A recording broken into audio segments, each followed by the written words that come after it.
Welcome to the Scariest Things podcast, your gateway to the trends and tropes of the horror genre. This is episode 82, and we are talking Stephen King. Never heard of him. I'm Liz Williams, and I'm here with... Yeah, Eric heard of him. Lee. You heard about Stephen King, Eric? You ever heard of this guy? I think he sold books, didn't he? Something like that. Yeah, I think he sold a couple books. He's done a couple of movies, too, from what I understand. Yeah, just a couple.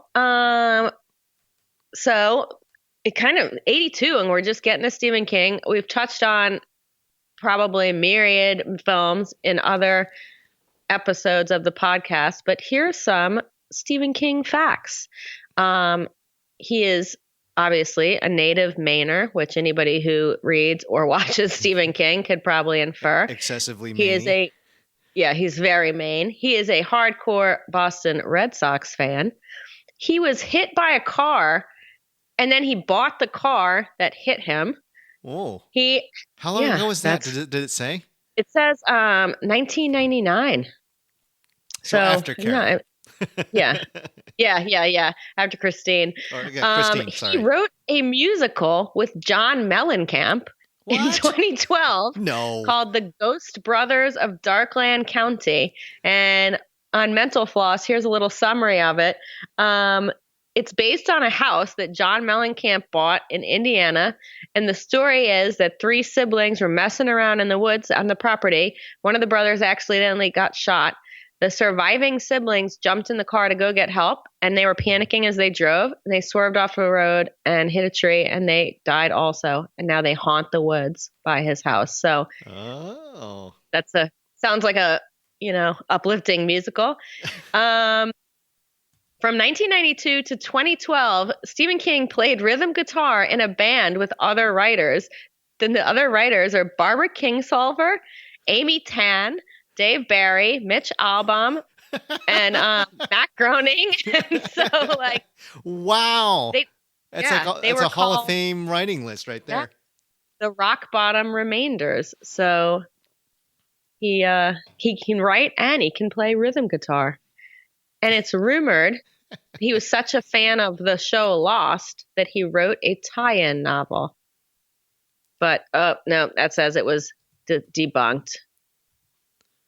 But that's a good rumor. So just did some quick calculations. According to Wikipedia, there are 49 movies based on Stephen King's work and 24 TV shows or made for TV movies. So that brings us to 73 pieces of film based on Stephen King's work. And that does not include Castle Rock, which is the new Hulu streaming series that is kind of set in the Stephen King universe, but not based on any one property. It just has all of the characters showing up. So talk about prolific. And that includes things like The Stand and Shawshank, correct? Yes, yes. That includes everything up to the Dr. Sleep that just hit theaters recently. Right. When is that? Is that coming out? When does it hit theaters, Dr. Sleep? I think it just came out. So If we're recording on the 10th, I think it came out this weekend. Okay. Of September. And that doesn't even include, I know the trailer just got dropped for, I think HBO is doing a series of his recent book from last year, The Outsider. It's like every day you turn on the internet, there's news of a new Stephen King adaptation. So if you don't know him, get familiar. There's a lot of ground to cover. But I think anybody listening to this podcast definitely knows who Stephen King is. And, you can do easily, given what Liz has just told us, a top 20 list would be, I think that there is a direct correlation between the quality of the director and naturally, the story quality and I think there have been good stories that have been butchered for television, say like The Langoliers was terrible production. And but if you get someone like Rob Reiner or Stanley Kubrick, Right. you're probably going to have better luck. They also have I would guess that they have a better, you know, better chance. They get better pickings if you're a director of that Right. caliber as opposed to. But you know, I think Tobe Hooper did. I think he did Graveyard Shift. Not a great movie. Brian De Palma as Carrie, so which is Yeah, probably the yeah, most classic Stephen King. it is. And Frank Darabont. You've got good directors, and then you've got Schlepp. And but that's the beauty of how prolific Stephen King is, and I think it's also reflective of sometimes like during his coke-addled years, some Yeah. of his stuff wasn't quite as consistent, and you will also see in ways like how H.P. Lovecraft adaptations come out, where someone will take one of his short stories, or something like Skeleton, those anthologies, and then they'll take Hmm. one story from that and they try and make a whole movie out of it, Right. and the other side of the equation is when you try and do something like The Stand, something epic and huge, Like and a try and make it 1,200-page book. and make it into a 2-hour movie. So you get opposite ends of the push and pull relative to Stephen King treatments. Now, did you see The Stand, with I Matthew did McConaughey? not. Yeah, No, no. I got Which warned off on it. it's Matthew McConaughey and Idris Elba, Yeah, so I was on board for that, and then I heard how bad it was, so I did not watch it. yeah, Um, Another thing I think is cool about Stephen King is I think there's a lot of stuff that he has written and they've made movies of that people might not know are Stephen King because they associate him with things like The Shining and Carrie. But I mean, Stand By Me is yeah. based on a novella by Stephen The King, Body. Shawshank Redemption. Hmm. Yeah. I mean, so Apt Pupil.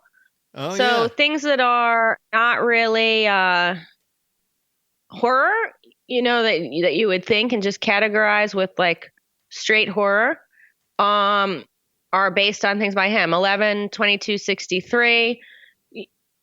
So he's not just blood pouring out of an elevator down a hallway in The Shining, or right. Carrie getting a bucket of blood dumped on her head at the prom. He has some range. Yeah, and he's also something else is his son is quite prolific as a writer, Joe Hill, Yeah, yeah. uh, Okay. and because we just had a Joe Hill thing come out fairly recently, the something in like the tall grass, I think, was Is that Joe Hill or is that Stephen I think King? it's both of them. I think they combined for that. It might be them together. Yeah, that just came out on Netflix. They did Nosferatu Mm-hmm. on AMC, I think. Mm-hmm. And he also writes a comic book too, Joe Hill. Yeah, So I have not personally read anything he's written, but I've heard, Lock and Key. That's a great book. Yeah. I've seen Horns. I think that was a Joe Hill adaptation. Oh yeah, with Yeah, Harry Potter. the Harry Potter. Yeah, yeah. The names, of Daniel course. Radcliffe. Thank Daniel you. Radcliffe. Thank you. Okay, well, so I guess let's get rolling on the selections. I guess since last week I had you go first. This week I'll go first, and Okay.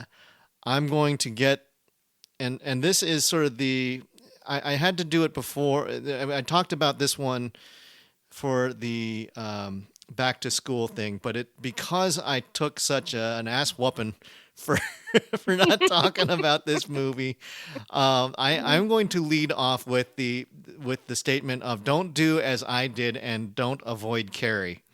Right. The original Brian De Palma Carrie is a 5-star film. It is. Yeah. Avoid the remakes Yeah. of Carrie. Yeah, it's like there's no need to watch an update. It is a perfect horror movie, regardless of the era. Right. It's Sissy Spacek and Piper Laurie both earned Oscar nominations, and they both deserved it. It probably deserved to be a Best Picture nominee. It was an astounding feature, and I think that it. I think last time we talked about it, Mike referred to Brian De Palma's love of Alfred Hitchcock, because of the in the way that it was shot and the way that it was paced, and the tension and the secrets and the And I think that the depth of characters, I think that they were very interesting characters. They were very relatable, put in horribly awkward situations. It's the original movie about Hmm. the bullying and peer pressure in, and 1970s movies were still feeling their legs relative to how do we deal with the R-rated kind of a situation. And I think for me the hardest scene to watch was the opening sequence, the shower sequence, the menstruation scene, which Yeah, was just it like, is hard. and you realize what you're in for, that this is going to be an unflinching look at a very troubled young woman who Right. And probably, bullying. yeah, she was bullied horribly. She had some advocates who would try and help her, and unlike, I think, when you see movies that are done later on or more crassly that didn't take the lessons of what Carrie brought out, I thought that William Catt and Amy Irving played it really, really well. I mean, because these are popular kids who are fairly normal, straight arrow teenagers who have to deal with a very strange girl and try and befriend her. Um, Hmm. and they successfully do so, but runs counterproductive when you got Nancy Allen and John Travolta scheming and PJ Souls. I mean, that cast. I mean, it's just an incredible Right. cast. You didn't know it at the time because they're all so young. Yeah, I guess kudos to De Palma's casting director for identifying these people. They really, none of them had much of a track record except for Piper Laurie, right? Right. And there are in addition to that opening shower sequence, it has some of the most iconic scenes ever done in movies, to the point where I knew about them, not having watched it for these 50 years. Hmm. So the hand coming out of the grave, that ultimate shocker bit, the bucket of pig's blood, and all that kind of stuff, and perhaps that's one of the reasons why I actually didn't. It took me a while to get to the movie, because it's like, oh well, I kind of know what happens. Why should I watch it? Well, what you need to Right. do is you watch it because of the storytelling and the way the story is stitched together, and then you see the relationships and the power of this weird mother and daughter thing, of the hyper Christian awkwardness, and then the desire to be not weird, and then finding that all of a sudden, and you realize that you could see the joy in Carrie's face when she realized that he really does want to go to the prom with me, and he really does want to dance with me, and I'm sure that there are millions of teenage girls who probably felt like they were the awkward one who, it's like, what am I doing here at the prom? And then then you just get that horrible bullying thing. Just, you thought she'd gotten past it, but no. And you could sort of see it, the tension, and that's where the Hitchcock stuff comes in, right? Where Yeah. it's Yeah. you see the bucket getting placed, you see the trigger, and then you get the split screens, and you go, oh no, oh no. And I knew this. I knew that this was going to happen because it is so ingrained with culture. And still, it was something to behold, and then seeing her just blow the shit out of that gymnasium, and then you feel bad for the people who actually weren't treating her badly, but she just went full house on everybody, and wow, I was it was this is a second mea culpa. Because it's like, Yeah. and Yeah. when it comes to Stephen King stuff, it's like, do your top four, and it's like, well, I want to do the old war horses, and I think I'm doing this one because I I thought I knew enough about it that I didn't have to worry about it. It was just, yeah, it's a classic, it's but this is, compared to its peers, I think probably, it belongs right up there with Rosemary's Baby and Psycho, and some of these the old classics that you really got to go back to, and so I implore our younger listeners to check out the original De Palma movie. Don't be like Eric. Learn from my mistakes and do the right thing. I agree. My number Definitely. four, and I can finally do this without having Liz and Mike needle me about, because it's like We'll so many. find something else. Yeah. So now we will have a session of I can't believe I haven't watched this movie, shameful moments, for which Liz, pretty much everything before, say, Oh yeah. 1965. or maybe Yeah, even before we'll be on that list. 1970. Yeah. So, Nah, I got late 60s. Late okay. 60s. Yep. But okay, so I'm glad you started us out with a prestige film, because I have not chosen really a prestige film, but this is the first Stephen King thing I remember ever seeing. And it is 1985 Cat's Eye, which Oh, is also like the first anthology yeah. kind of that I've ever seen. Yeah. So Cat's Eye is directed by Louis Teague, and it has 3 pieces, but 2 of them are based on stories by Stephen King. The credit, though, just says everything's written by Stephen King, but I can't find anywhere saying that he wrote the screenplay for the third part. So the first part is called Quitters, Inc. Yep. The second is The Ledge, and the third is General. So Cat's Eye stars James Woods. It stars Drew Barrymore and other stars of the 80s. And why they chose to have a tomcat kind of guide you through each of the stories, I really couldn't tell you. Well, it's a bit, that there are, I think it's sort of a tradition for the anthologies that you need You some have some connective kind tissue. of Yeah. connective tissue. So this was, I guess, a way to make it. And like on the poster, it says, follow the newest cat and creature game played through Cat's Eyes. So like I don't know. It's kind of a reach there. But I think that the story that most people remember from this is Quitters, Inc., which is the one that leads off the film and stars James Woods as like an 80s executive who cannot quit smoking. So a friend of his advises him to join this group called Quitters, Inc., where this counselor explains that they have a 100% success rate. And what happens is every time Dick, which is the character, Dick Morrison, kind of fits with James Woods' kind of whole persona, smokes a cigarette, something terrible is going to happen to his family, not to him. So you would think that that is really good motivation to not smoke. And man, it lasts a long time. But one day he just gives in and smokes a cigarette that he had like in his glove box when he's in stressful traffic jam. And then his wife gets put in this like electric cage and is tortured by this company. So that's horrific. Yeah. But it finally pays off, and he ends up, he's never going to smoke again. So time passes and he's smoke free, but they say when you quit smoking, you're going to gain a couple pounds. So he uses Quitters, Inc. to help him lose weight. So they give him these diet pills, and they're at a dinner party, and he's joking with the guy, and he's like, what? Someone's going to come and like attack my house? And they're like, no, we're just going to cut off your wife's little finger. So he's like, haha, that's hilarious. Until they're having a toast at the end of this dinner party, and he looks across the table, and like one of his coworkers' wife is raising her glass of wine, and she is missing her little finger. And you're like, what? Oh my God. Like, so that's a classic moment.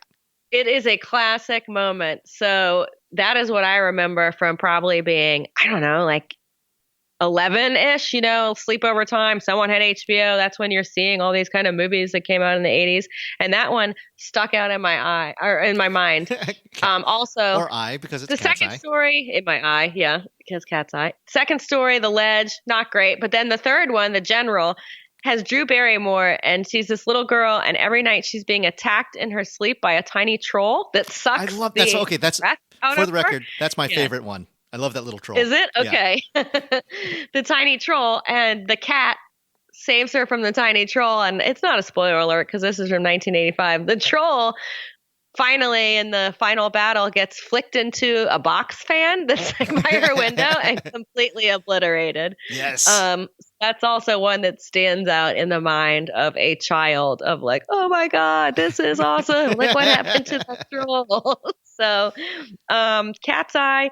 It's not bad. It's just not, to the prestige level of Carrie or The Shining. Nope. But it's a really good, fun anthology that some listeners, especially maybe some of our younger ones, may not have even heard of. Right. Because it's not It's not something that's on TV as much as some of his other films. So, Cat's Eye, 1985. All right. Well, I am going to similarly. I'm going to follow suit here, and guilty pleasure time. So I'm going Okay. from an all-time classic to one that I think it's got a Metacritic rating of 39, and it is. And dear listeners, one of the things I'm trying to do is I'm trying not to repeat based upon movies that I've seen or we've talked about a bunch, and so I'm trying to say, I'm trying to drag one out. It's like this one you might hear bad things about, but personally, I actually really enjoyed Creep Show 2. Now, we've talked a bunch Huh. about Creep Hey. Show 1, which is, I think, an all Right? time classic, and I love that movie, but we've talked about that one a bunch. Creep Show 2 is definitely the lesser of the two Creep Show movies, but there is the middle. It's a three-story anthology, right? It is they've got Old Chief Woodenhead, and then the Oh, Raft, yeah. and the Okay. Hitchhiker, right? And so Hmm. these are all, and in the same way that the original Creep Show treated it like an old EC comic book, where a lot of the you get people put into ethical decisions, and how do you react to the ethical decisions, and naughty people get bad things happen to naughty people, and nefarious deeds get paid back in blood, right? A lot of the Hmm. times. And so that there are a couple of these that sort of fall into that. And the first one, so Old Chief Woodenhead is, there's an old couple who own and they're living in an Arizona silver mining town. Ray and Martha Spruce, played by George Kennedy and Dorothy Lamour, and they have an old, if you've been to like old trading post Western stores, there's a cigar store Indian, right? And Hmm. and this is sort of in the 1980s. The whole, we're not quite as woke as we are now.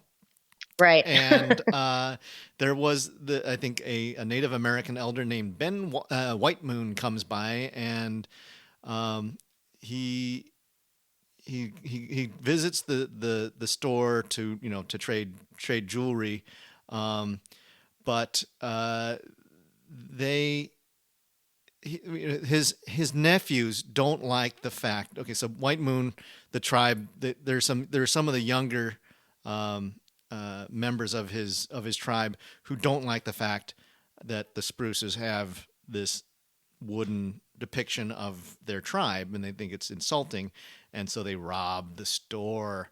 And what ends up happening is that it's a curse, right? The Of course it is. old Chief Woodenhead, and as I said, this is a parable about don't do. It's like even naughty or wicked deeds get paid back in exponentially worse vengeance, and that's what happens. Old Chief Woodenhead comes animated, and he goes and brutally hunts down the burglars. So that's I think it's an interesting one. It's not my favorite one because my favorite one, and I have to admit that I'm a creature feature guy, and I Hmm. am also a big fan of The Blob. And one of the middle one of this one is called The Raft, and this is where Okay, I remember this one. you got four college students, and they're out in a remote lake, and they're swimming in the lake, and then they're sunning themselves on a raft, or it's sort of that's anchored in the middle of the lake, and then some black oozy tarry substance comes through the boards of the raft, and it latches onto one of the girl's legs, and it wrecks her. It snaps her like twigs and pulls her through the deck, and it's really gruesome. And that's when the little boy in me goes, "Oh my god, that's so cool!" Right? That Yep. was sort of like your moment with when we were responding in Cat's Eye, and this movie came out in 1987, and so I was 16, 17 years old, and I was thinking, yeah, that's nasty. And it was and it's also because one of the things that what I would do in the summertime is there was a rock quarry, and I would go swimming in the rock quarry. And this felt like that kind of a thing. It's like, oh, this could happen to me. So what you Right. see is this poor girl who's just gotten she bleeds out, and this thing sort of pulls her through the deck boards quite nastily. And then the other three kids are having to figure out what to do next. It's like, are they going to try and swim for it? Are they going to, and so, not to spoil anything, you're going to have to watch it. But it is one of those, it's a blood simple plot. Monster in the water. You're trapped on a raft. It looks like there's no hope. And, what are you going to do? Right. The conclusion to the raft is one of my favorite sort of iconic moments. You'll have to see it. It is one of those oh shit kind of moments, so this is the one that stuck with me. The last one too, and I think we had actually talked about The Hitchhiker back when Mike and I did Trope Talk, and when one of the trope things that Mike had asked, because the way Trope Talk works, and Liz, we're gonna have to do Trope Talk with you. It's fun, but what we would do is Hmm. we would assign, it's like, okay, Mike, you're going to do, pick one of these from this list of 5 things to pick tropes and come up with movies that represent the tropes for you. And he gave me one which was hitchhiking, and I was like, "Ooh, this one's kind of tricky." But I remembered that they had the final episode from Creepshow 2, which is the hitchhiker, and there's an adulterous businesswoman who's having an affair, Hmm. and she's in a rush to get back home to her husband so as not to get discovered that she was doing something naughty again, naughty deeds.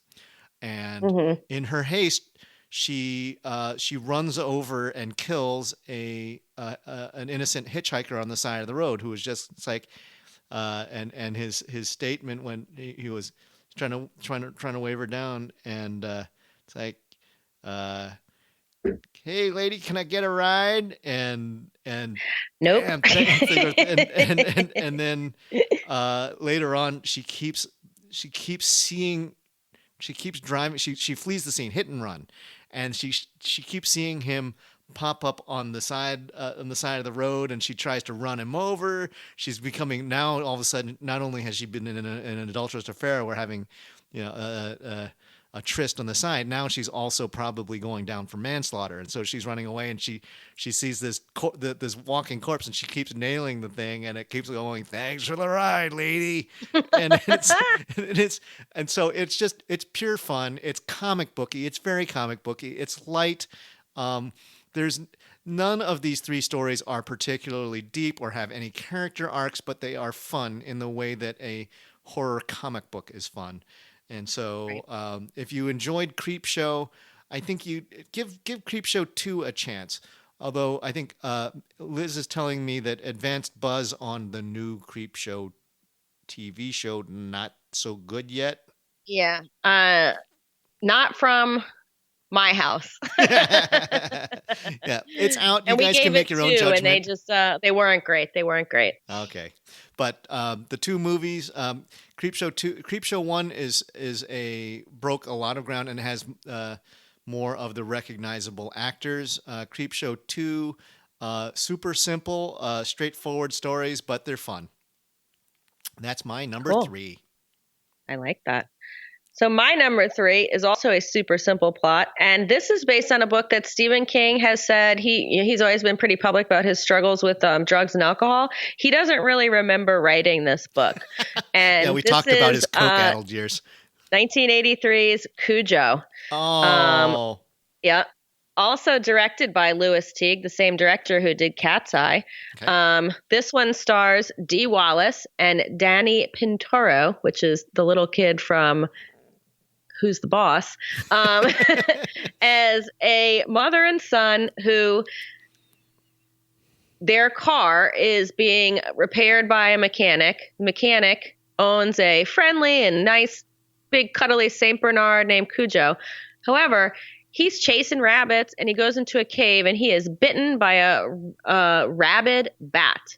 So of course, it takes a couple days for him to develop rabies. And this dog is huge. I mean, he's got to be at least 120 pounds.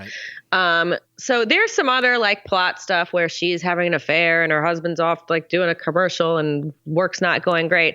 But what it boils down to is Dee Wallace and her son go back to get their car, and they find that the neighbor of the garage owner and the garage owner himself have both been killed. And they see the dog. He's foaming at the mouth. He's has rabies, and they jump in their car. And when they're trying to drive away from the shop, the car breaks down, and they are trapped in the heat, in the sun, terrified by this dog. Yeah, in pre-cell phone days for you youngins out there. Yes. Like, yeah, why didn't you just call? There is no cell phone. It's 1983. They're not even close to even having those big phones that you had to carry around like in its own separate bag. There's nowhere for them to call. So, I mean, this is one of those things where you can imagine it happening to you.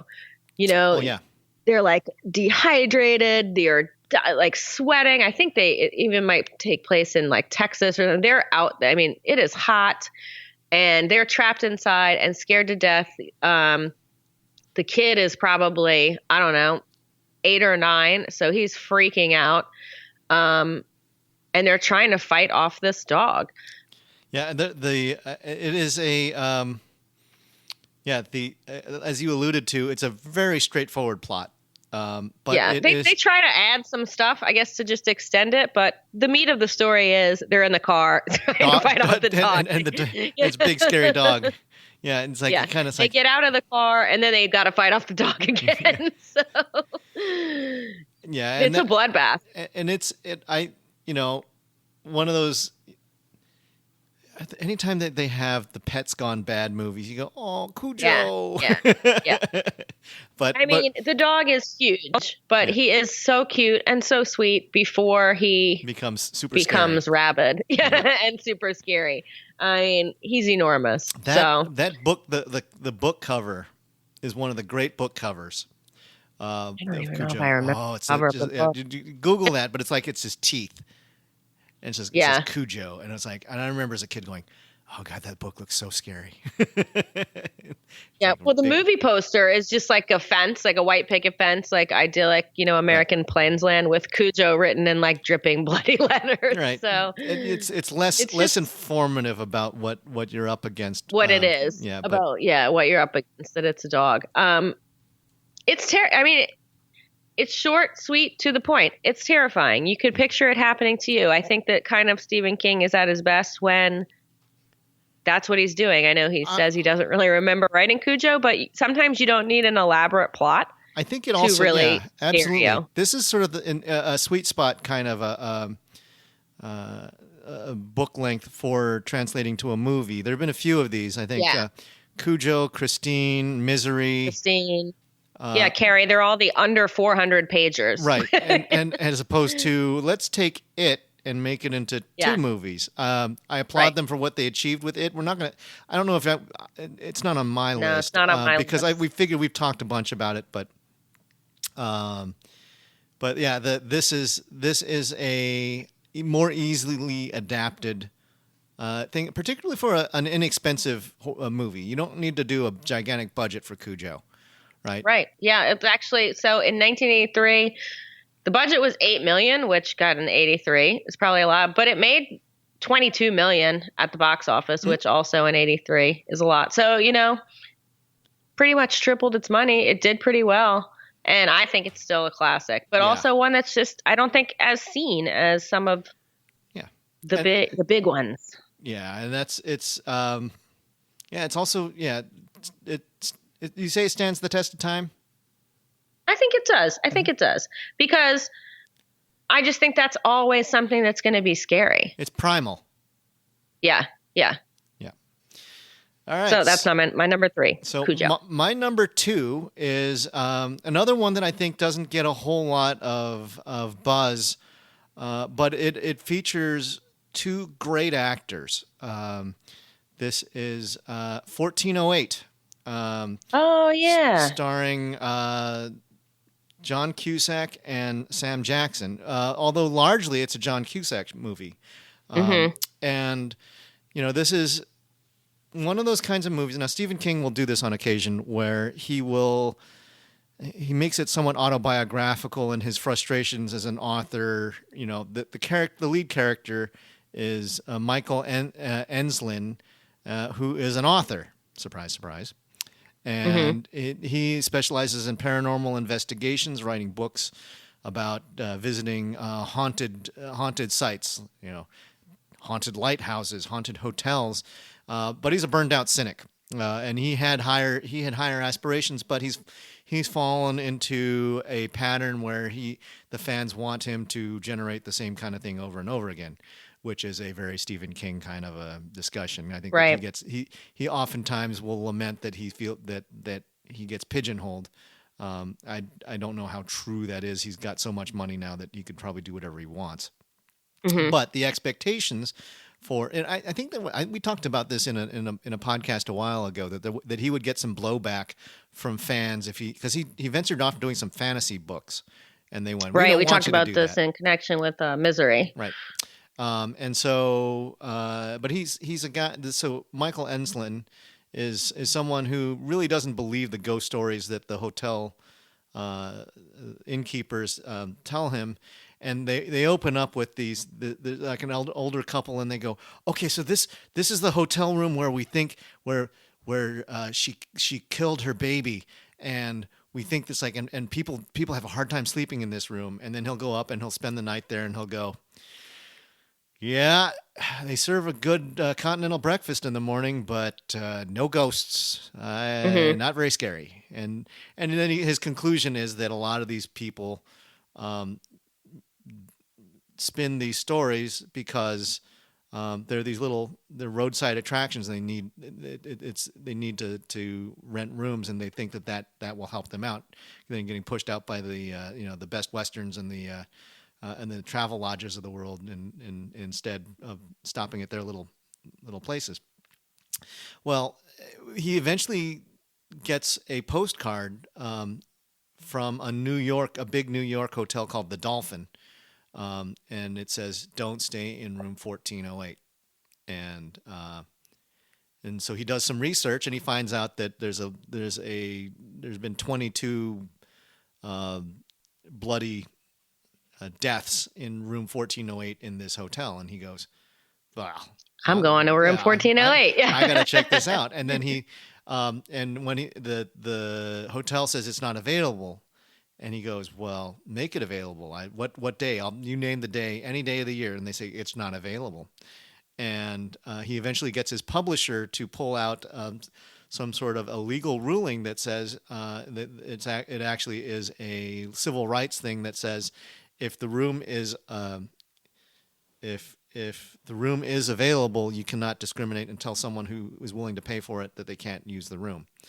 And so he pulls those shenanigans, but he gets stopped by Samuel Jackson, who is the manager.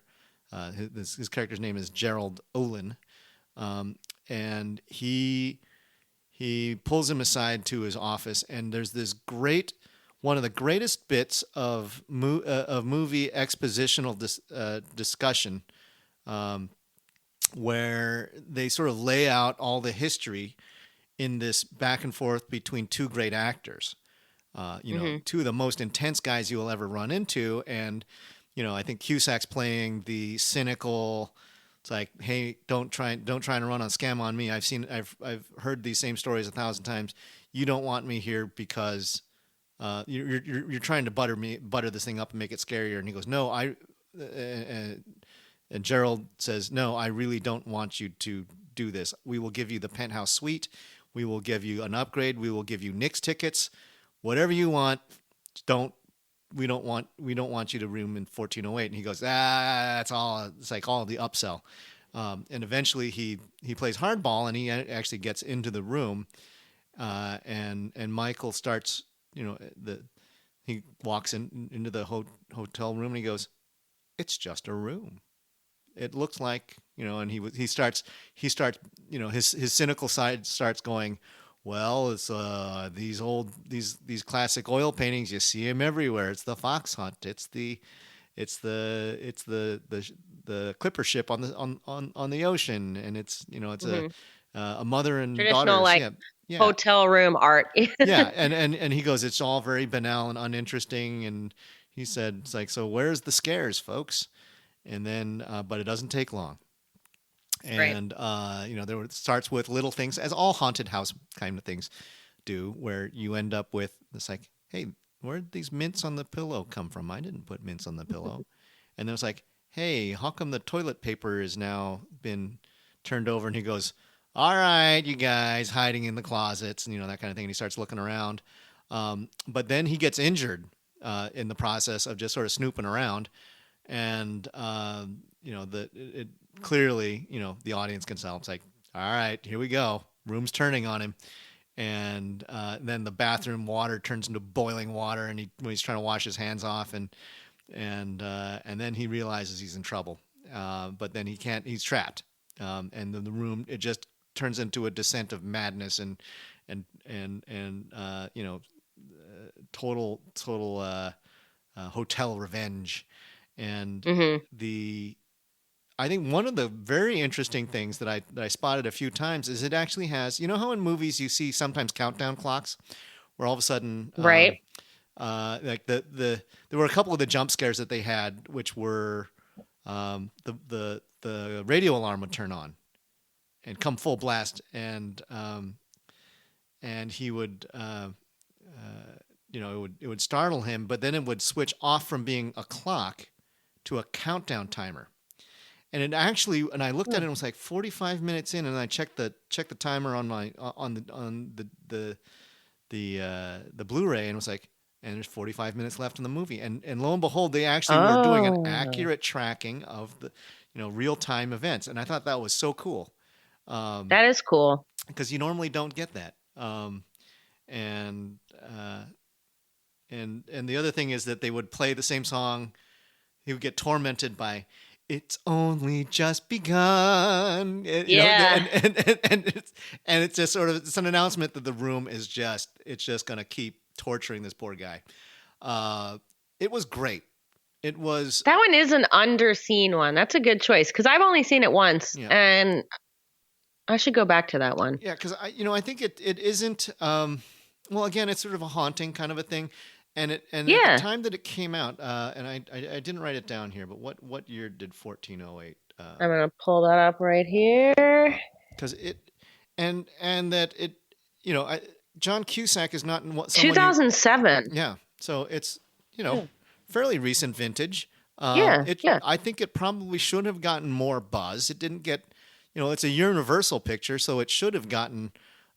Universal is very proud of its horror history, and I'm a little stunned that it hasn't been sort of labeled as a classic, because the the care and craft that they do to the plot, and the tremendous acting skills of Cusack and Jackson, who's in it a little bit, only for a little bit, and Mary McCormack, who's only in it for a little bit, um, is is powerful, and it also sort of reveals a little bit of how King thinks about, uh, being an author and feeling, being trapped in his own routine and that kind of stuff. Hmm. Um, it does have multiple false endings, Right. I which was just reading that.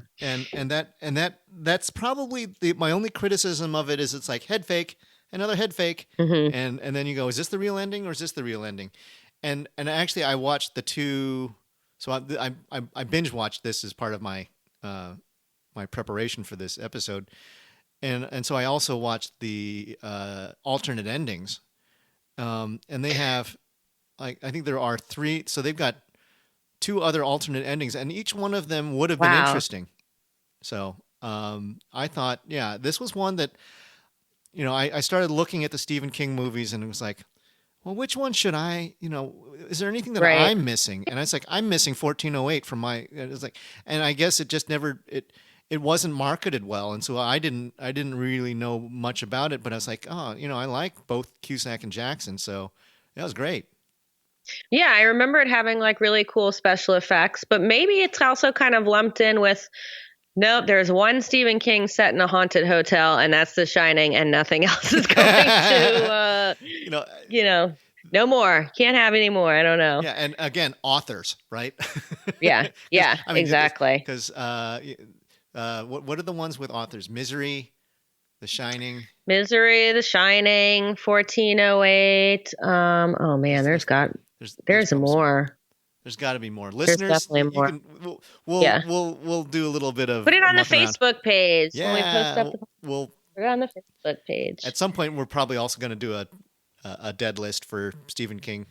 Well, Oh, we have to. between It will be the longest one we do. it won't be Mike because Mike doesn't do dead lists, but Liz or I Well, might come down with something. maybe we can get, you do 10, I'll do 5, and we'll let Mike do 2. It's like you can slot that in whenever you That's want, our Mike. list, the way we do our lists. All right, that's a good choice. Okay. So my number 2 is one that is more not as popular as Carrie, but it's definitely one of his more popular movies because it probably appeals to a wider audience. And it's not horror with a capital H. It's got a lowercase h, but it's definitely dark. And it's the 1999 adaptation of The Green Mile, Yeah. directed by Frank Darabont. This one was nominated for a Best Picture for the Academy Awards, and it stars Tom Hanks. So I think if you have something starring Tom Hanks, you're going to be nominated for Best Picture Well, at the Academy Awards. I think John Darabont's also got a great track record with Stephen King. He does with Stephen King. Yeah, he did The Mist. I know that. And oh shoot, I just looked at what else he did. Excuse me, Frank Darabont. Did I say John? Yeah, Shawshank Redemption. Yeah. So this is starring Tom Hanks, David Morse, Michael Clark Duncan, James Cromwell, Sam Rockwell, Barry Pepper, Patricia Clarkson, Harry Dean Stanton. I mean, the list goes on. This is an all-star cast. Yeah. And this is the recollections of a prison guard from the 30s who was in death row in Louisiana, or prison guard of the inmates on death row in Louisiana. And it's all Southern white men until one day this huge black prisoner is brought in. He is has like the mind of a child. He's very gentle, but he has been convicted of raping and murdering 2 young white girls. So of course he is absolutely going to death row in Louisiana in the 30s. But by talking to him, no one in the world would think that he was capable of doing the crime he was committed of.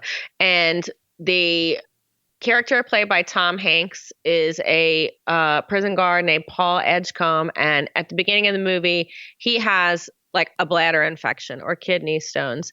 And John, the inmate, and he is played by Michael Clark Duncan, touches him and cures him of this. So they start to see that he has magical kind of powers and can take away people's sufferings. So they bring him to treat other people and the prison warden's wife who's suffering from a brain tumor. And also when he touches someone, he can see the crimes that they committed. So obviously I'm not going to spoil it, but you know that he didn't commit these crimes, but you're going to learn who did. He's kind of an angel in a way. Kind of an angel. You're right. And every time he's doing this or healing someone else, it's taking away from his own life. So while this film is a beautiful film, it's beautifully shot and acted, it is not without its problems. It really relies on the quote unquote, to quote Spike Lee, the magical Negro. And he actually calls it a super duper magical Negro in this one, which is a black character who's introduced just to like advance white people in the film or the story's agenda. So it's not the most sensitive film, but it's beautifully active, beautifully shot, and it's a really great story. Yeah. And you fall in love with Michael Clark Duncan. I mean, it made him into a star. I mean, it was like it did. Where I think, because I don't think that he had been prominently featured in anything else prior to this. I think it was his. Not really. But so I was reading a little bit up on it on Wikipedia, and Shaquille O'Neal was also up for this role. So I feel like it would have been a big difference in the movie. Michael Clark Duncan is a much better actor than Shaquille O'Neal, although Shaquille would have filled the room in the same way. But I think this was. I think Tom Hanks doesn't go into horror or horror adjacent very often, and so it's the man can do anything. I would love to He see really can.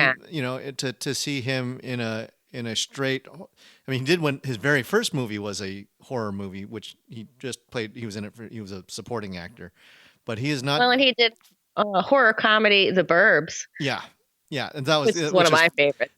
that's actually that's fun. That's the whole suspicion of a cult in the neighborhood kind of a Yeah, thing. yeah. Um, but he hasn't since he's been multi Oscar winning greatest actor of all time kind of Tom Hanks. We haven't gotten him into straight horror, No. and I would love to see him do that because I think that, or even it's like, could you imagine him, a sweet a guy as Tom Hanks being a villainous? Well, he did I would love to not see Green it. Mile. What was this? What was the one that he was a mob thug? Oh, Road to Road Perdition. to Perdition. Yeah. So he doesn't play Yeah, the bad yeah, guy very yeah, often, but yeah. Doesn't. would be interesting. But so Green Mile is also a long one. It is almost 200 minutes, so that's pushing you up on 3 hours. But so it made $300 million at the box office. So this is one that, Whoa. yeah, It was people love. and it's an R-rated movie, isn't it? It is an R-rated movie. Um, it just it's a sweet film, Mhm. but it's also very, very dark. Yep. So when you can mix those elements like King was able to do with this story, Mhm. I think you can appeal to a lot of different audiences. I mean, it has some horrific elements, like an electrocution, Yeah, I was going to say the people are on death executions. There's row, multiple rape and murder. executions, I These are think. criminals, Yep. a horrible execution.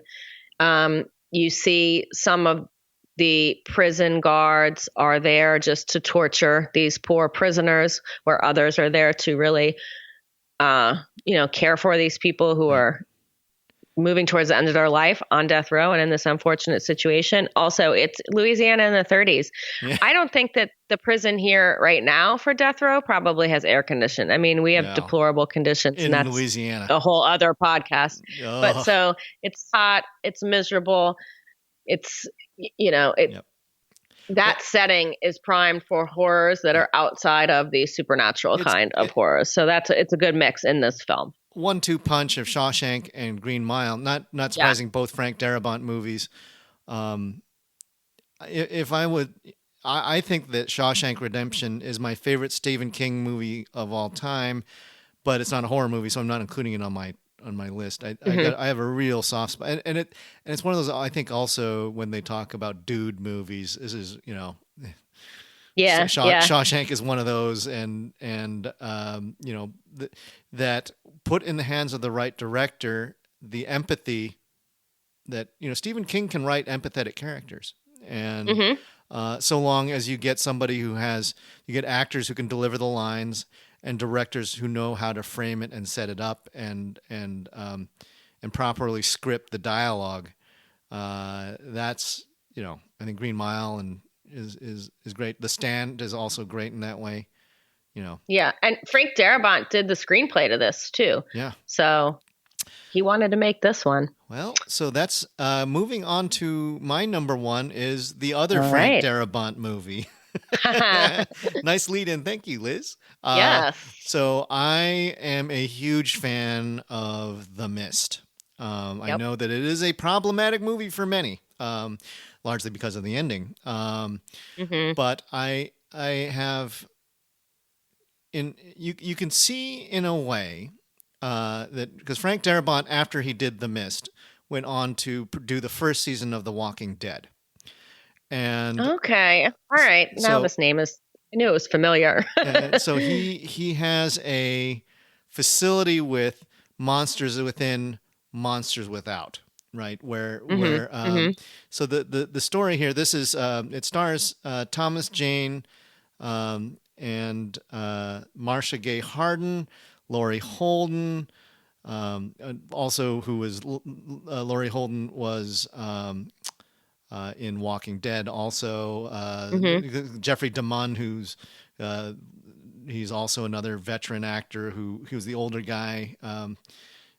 He's another Walking Dead guy. Oh yeah. Bill Sadler, Toby Jones, Andre Brower, and a big cast, right? And this Hmm. is it takes place in Maine, I think, which is in a small town, and there's this mysterious storm filled with weird, it came real fast, and it was like a hurricane and knocked a lot of trees down, and power goes out, and so a lot of people in this town decide that they're going to try and I need to get some water or some canned food or something so we can before the power gets back up again properly. And while a number so David Drayton, who is the Thomas Jane's character, and his son, who is, if I'm looking through here, come on, show me the son. Oh, I don't see it. Billy. Billy, yeah, Billy. There he is, Nathan Gamble. Yeah. They go to the grocery store, and then this thick mist comes rolling over the hill, over the lake, and into town. And Jeffrey DeMunn's character stumbles into the grocery store and saying that there's things in the mist. And I love a good creature feature. I know it's not Yep. Liz's bag, but I love my monsters. I said it already with the blobby thing in Creepshow 2, but this is full of like all sorts of you know nasty critters of all shapes and sizes, from something like a mosquito the size of a dog to something that is gargantuan Lovecraftian, 300-foot tall monster, right? And everything that seems to be in the mist will hunt you and kill you very quickly. And it is demonstrated quite often. It has a big cast, lots of red shirts, lots of people to get eaten. Um, Right. but which in and of itself would be enjoyable for me because, creature feature. And but what makes this film special is that Marcia Gay Harden plays Mrs. Carmody. And I have listed Mrs. Carmody in one of our podcasts past as the best, as one of the people you love to hate, characters you love to hate, Hmm. because she is not she is an antagonist, but she's not the primary threat is the monsters, but she is a fire and brimstone uh, sort of a she's not a Yeah, it's like a preacher. religious Yeah, fanatic, she's a though. zealot. Yeah. Um, Yeah. Yeah. and she suspects that this is due to the sins of the population, and that everyone should repent, and that the unbelievers should be cast out into the mist. And at first the grocery store folks are going, "Hey, Mrs. Carmody, calm down a bit. It's not that bad. We're going to get out of this. Stop yelling so much."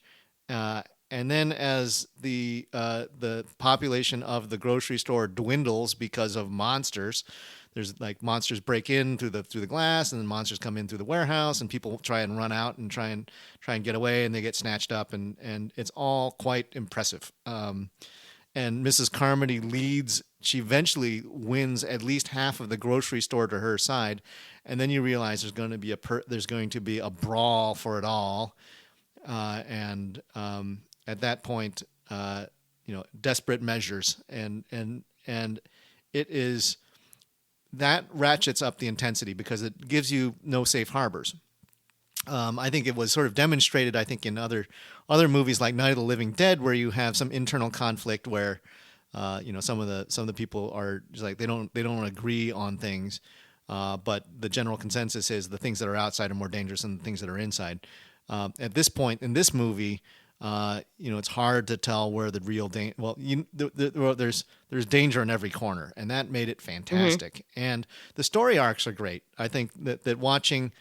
I think Thomas Jane is an underrated actor. I think that he has, given the right. Sometimes he can be in some pretty doofy um, uh, things, like it's sort of in a Mark Wahlberg kind of a way. I think he makes a good action hero, but with a good director, he can play a very sympathetic, interesting leading man. Um, it has also the all-time kick you in the nuts ending, and most Yeah. most That's most people will know about it, but I think the way that I describe it is bang, bang, bang, bang, bang, yeah. bang, and that's all you need to know. It was Yep. just it was so, and I remember that watching this in the theater, and people were kind of into it, and then afterwards, the people walked out they looked stricken, as if something Mm-hmm. like somebody had shot their dog. It was rough, and it got I think it makes it so that I think some people avoid the movie because it's like, I don't want to have to see that, but at the same time, it's like it's an achievement. And I remember listening Yeah. to this as a radio or an audio play first, Oh, and it was really good. It's and it was the that recording was a full cast recording, so that each character had a voice as opposed to a single narrator. oh, cool, cool. So that was a lot of fun. And I think this is another one of those books that was the right length for a movie. Right. That it the audiobook was not having read the actual the paper book, but listening to the audio production of it is very, very tight with the movie. So that makes me think, okay, Darabont didn't have to fudge a lot of the stuff. What he needed to get was the right actors to be in the right positions. And I think the key players, Thomas Jane, Andre Braugher, who plays the cynic, who's like, there's nothing out there. You guys, it's like, well, I'm leaving. You guys are. It's like, you can stay here if you want to, but I'm getting out. And Right. yeah, whoops.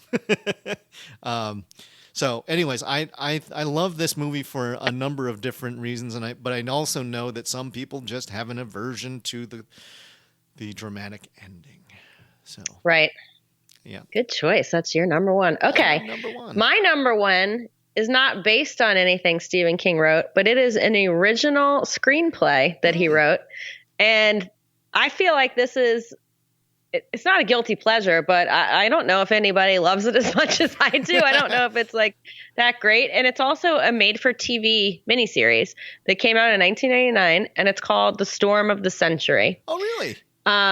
Yeah, it is Okay. my favorite Stephen King thing. So children who are young listening to this, back in the 90s and 80s, we had 3-night television events where you got about 2 hours, which was probably an hour and 15 minutes of actual show, 3 nights in a row to tell your story. And you had to, I recorded it on my VCR, to be able to get home and make sure you didn't miss it. So this stars Tim Daly as Constable Mike Anderson, and also Jeffrey DeMunn. Was Tim Daly Daly Wings? from Wings?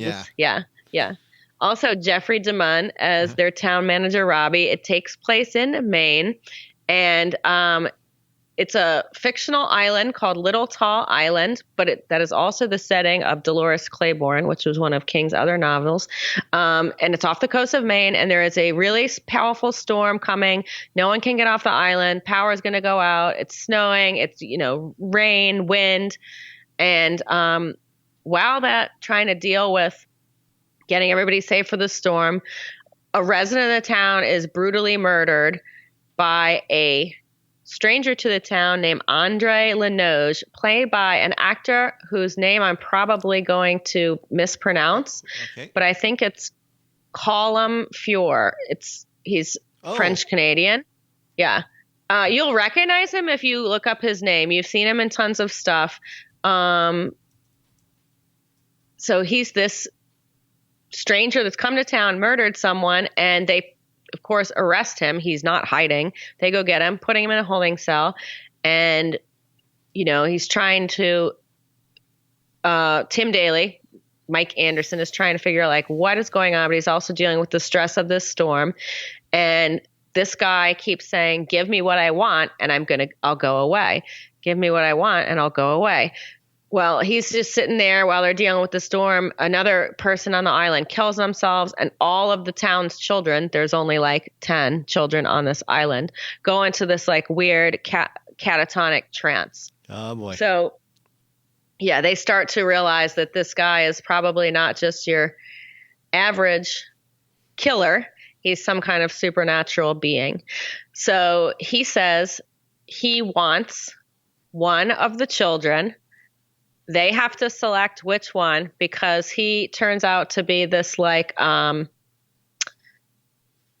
ancient, I don't know, kind of biblical character because they're saying that his name is an anagram for legion.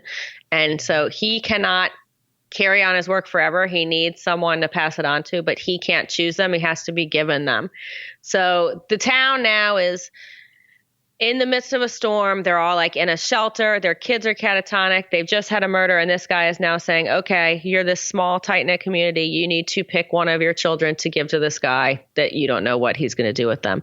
And he also says, you know, if you don't give me one of your children, I'm going to start making you guys go like 2 by 2 and throw yourself over a cliff into the sea. That's biblical. And he says, just like I did for the people on Roanoke Island, which if you listen to our last podcast, touches on the mystery of American Horror Story Roanoke and that the colony that completely disappeared. So he's saying that that is his doing. So, of course, you're now got almost 6 hours of time for the town to deal with how they're going to handle this guy. And I won't give you a spoiler, but I don't know why I love this one so much. I assume that there are in a Stephen King kind of a way, because again, like The Mist and something like Salem's Lot, right, which we haven't talked about that much, but there are different kind of attitudes about how to handle the crisis. For sure. You know, and that is that's a staple in Stephen King things, that there's usually a community and the community reaction of how to handle the threat. And there's like, let's fight or let's flee or let's bargain, and everybody's got to, and it's unclear as to what the best strategy is going to be given the various villains. So. Exactly. And since this town is so small and they're on an island off the coast, so like the people that live there, you know, you could go to the mainland to work. There's only actually 8 children on the island. So think about it. You've got probably around 16 parents, I mean, a couple, maybe a little bit more, a little bit less, trying to pick which one of their kids is going to go with this guy, who's a supernatural being who you're never going to see your kid again. Yeah, and that's the Sophie's Choice moment, right? Exactly. I think, and add it to a stress of you're in a situation that's already a stressful situation, and the guy who's trying to be the police officer, and also put in some amazing Maine and New England accents in this show. They are nice. Chewing the scenery. It's great. I really don't know why I love it that much. It came on I'm not familiar in February with this, of 1999, and it is available to watch on YouTube. Okay. So that's where you can find it. So or you could find it probably on DVD. It was on TV. Was it on ABC? It was on TV. It was on ABC. Okay. Yep. And then it's, thank you, Wikipedia again. They did release a book after the show. Like they released a screenplay into a hardcover edition. So this is Storm of the Century. Storm of the Century. And it's not, there was another one that was that was the fishing boat caught in the perfect, it's not the perfect storm. So just make sure that you're looking that for the right also thing, may have been called Storm of the Century. Yeah, which was actually it might have been Perfect Storm. There was one with Mark Wahlberg. Yep, and George Clooney. Yeah. Yep. That's a good movie. Yeah. But not a horror movie. A different one. Yep. Yeah. Not a horror movie. This one is a horror movie. And yeah. Good call. Stream it on YouTube. I think this is, I think this is for all of our friends out there on the listening services. So you all knew about Carrie, but maybe we brought some things and Green that you Mile, weren't. But no. Yeah. That some stuff that might be new to you. So, in recap, yes. So I picked. Let's see, going back to my notes here. Notes. Well, my first one was the classic Carrie by Brian De Palma, 1975, I believe. I don't have it written down. 77, isn't it? Yeah. Okay. 77. Okay. So it might be. I'm not quick with the wiki. And then 76. What's the difference? All right. Yes, we have prepared ourselves greatly here. My number. We need Mike. I know. My number 3 film was Creepshow 2, which was from 1987, an anthology comic booky sort of short and sweet piece directed by Michael Gornick. My number 3 film is 1408, directed by Michael Hafstrom, featuring John Cusack mostly, but with some fine performances by Mary McCormick and Sam Jackson. I highly recommend 1408. And then lastly, I have the bloody creature feature and society play, The Mist, by Frank Darabont. So that's my top 4. Okay. My number 4 was 1985's anthology Cat's Eye, directed by Louis Teague. And number 3, I had 1983's Cujo, also directed by Louis Teague. It seems like we have a lot of directors Similar who directors, do more than one Stephen King property, even continuing to now with like Mike Flanagan who's doing a couple. Yes. Then for my number 2, I had 1999's Frank Darabont directed The Green Mile. And for my number 1, the 1999 TV miniseries Storm of the Century. And that was directed by Craig Baxley. And that was a screenplay written by Stephen King, but not based on a novel or story. But I think that was a good, interesting. It did not go where I thought it would. I thought there was some really, we apart from Carrie, we managed to drag up a bunch of, I think, new stuff for the folks. So, yeah. Well, and I'm just hoping anybody who actually watches Storm of the Century doesn't like come to Facebook and yell that I'm crazy. It's a quiet one. It's not action packed. Yeah. But you know what? That's. But it Eric features likes a lot of. I like a slower, more. I don't know. I do like my creature. I like features. a slow burn. So, you got any grave digging? I got a quick one, and it is just a trailer that recently came out. And this would not normally be my kind of thing, but I was really into it. And it is the trailer for the new Leigh Whannell directed Invisible Man. Oh, starring Elizabeth Moss. Yeah, I think Tom brought that to our attention. A hard R horror movie.